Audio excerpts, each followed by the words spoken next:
Menyaksikan para calon presiden saling berdebat dan juga beradu argumentasi. Ya, pada segmen terakhir ini kita akan menyimak pernyataan pamungkas dari masing-masing calon presiden. Kami mohon para calon presiden untuk maju ke panggung menyampaikan pesan penutupnya.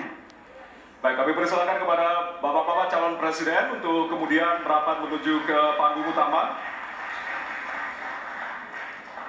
Ya, dan untuk itu kami awali dari calon presiden nomor urut 1 kepada Bapak Anies Baswedan.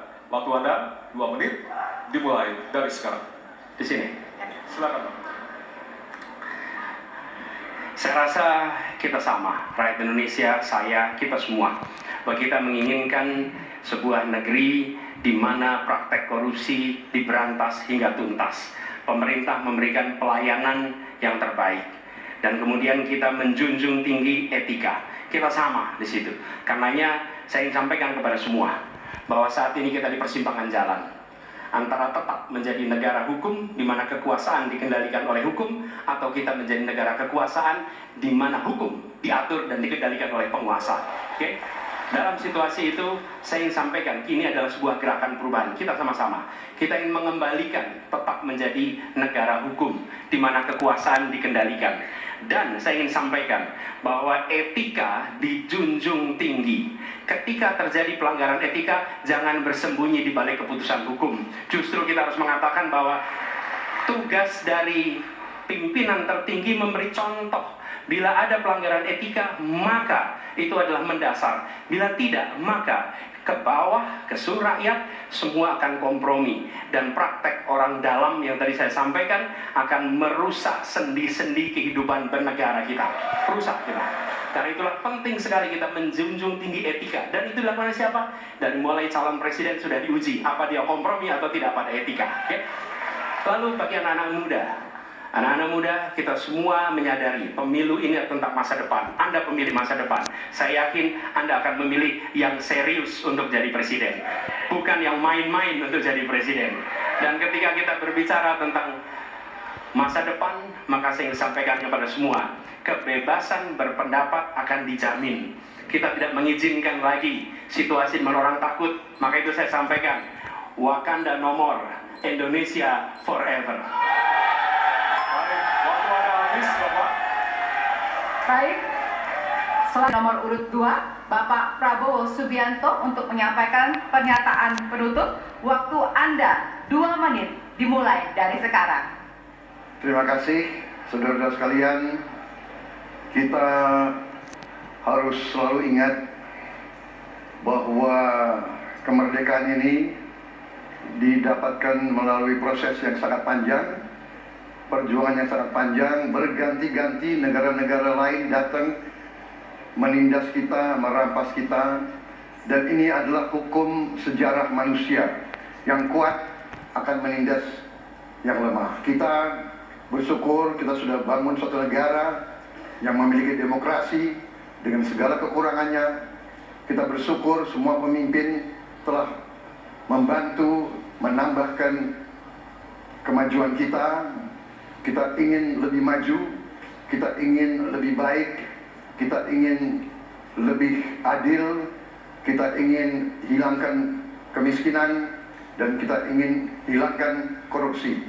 Kita negara yang sangat kaya, kekayaan kita luar biasa. Kami, Prabowo Gibran, Koalisi Indonesia Maju, siap melanjutkan fondasi yang sudah dibangun oleh pendahulu-pendahulu kita. Kita yakin Indonesia akan melompat menjadi negara hebat, negara maju, negara makmur, negara adil. Hanya dengan demikian. Tetapi syaratnya kita harus rukun, kita harus bersatu, kita tidak boleh menghasut, memecah belah. Kita tidak boleh untuk kepentingan sesaat, untuk kepentingan jangka pendek, untuk kepentingan diri kita, kelompok kita. Kita tidak boleh mengorbankan persatuan, kesatuan, kerukunan bangsa Indonesia.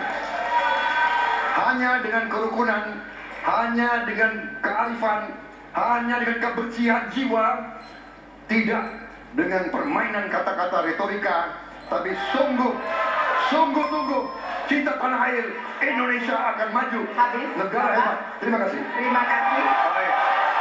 Ya.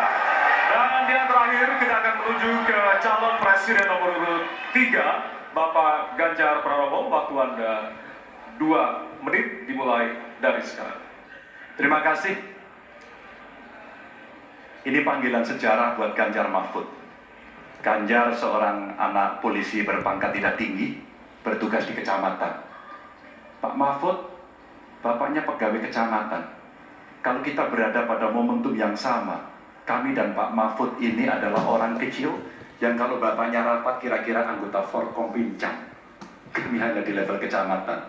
Kami telah terbiasa mencoba mendengarkan keluh kesah rakyat. Panggilan sejarah inilah yang kemudian coba kita klasifikasi dari seluruh persoalan yang muncul. Bagaimana kita memberikan afirmasi kepada kelompok rentan. Ada kelompok perempuan, penyandang disabilitas, anak-anak, termasuk manula. Mereka butuh perhatian yang lebih. Maka inilah cara kita membangun melibatkan mereka tanpa meninggalkan mereka. No one left behind. Yang kedua, bagaimana pemerintah betul-betul bisa melayani dengan memberikan teladan dari pemimpin tertinggi yang anti korupsi, yang menunjukkan integritas, yang menunjukkan layanan pemerintah yang mudah, murah, cepat, sat. Kalau itu bisa kita lakukan, maka betapa bahagianya rakyat ini.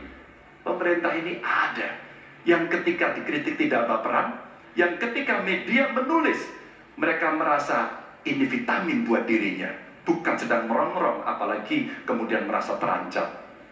Maka kalaulah kemudian demokratisasi ini bisa kita laksanakan dengan baik, sesuai dengan amanah reformasi, nggak ada lagi cerita Bu Sinta, nggak ada cerita Mas Butet, nggak ada cerita Melki, tidak ada itu.